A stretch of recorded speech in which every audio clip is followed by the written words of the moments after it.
Hi, my name's Rushanara. I'm the Member of Parliament for Bethnal Green and Bow. A couple of weeks ago, I asked the Prime Minister about the procurement of personal protective equipment for the NHS during the coronavirus crisis and how public money is contracted out. Mr. Speaker, £150 million spent on faulty masts, £120 million spent on contracts awarded to a Tory councillor, and a staggering £1 billion worth of contracts awarded without proper due diligence. Where has the money gone, Prime Minister? Now, we've had huge shortages throughout this crisis. Hospitals, care homes have been desperate for PPEs. So we all understood the need for contracts to be awarded so that the supply could be provided to the NHS and care services. But what I was concerned about was how that was done. The problem is that what's been uncovered by newspapers like The Guardian, Byline Times and The Times and others is that some of those contracts have been pretty shoddy. For example, Ayunda Capital Limited got £150 million worth of contracts to provide PPE, but they provided faulty masks, and yet the government hasn't asked for the money back, which is what is normally required and expected. Secondly, £120 million worth of public money was awarded to a company run by a Conservative councillor. There's clearly a conflict of interest. Overall, at the time of the questioning, £1 billion worth of contracts, PPE contracts, were awarded without proper due diligence.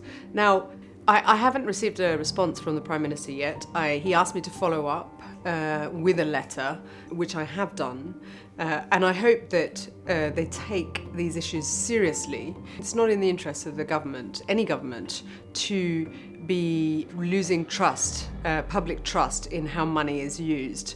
So I hope that they are responsible in addressing the concerns I've raised in my letter.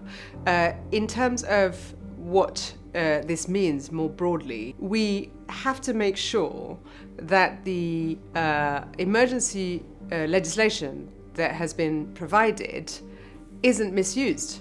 And the PPE contracts and the awarding of contracts without proper due diligence is one example where there's certainly emerging evidence that the emergency powers could be being misused, and that needs to stop.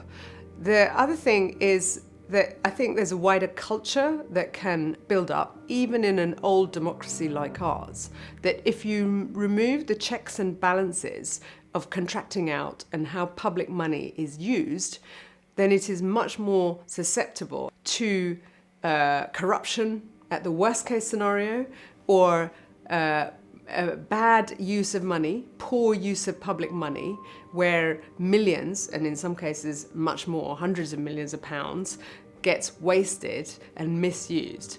But what's important for me, and I think the wider public, is that their money is properly used and that it's not susceptible to fraud and corruption.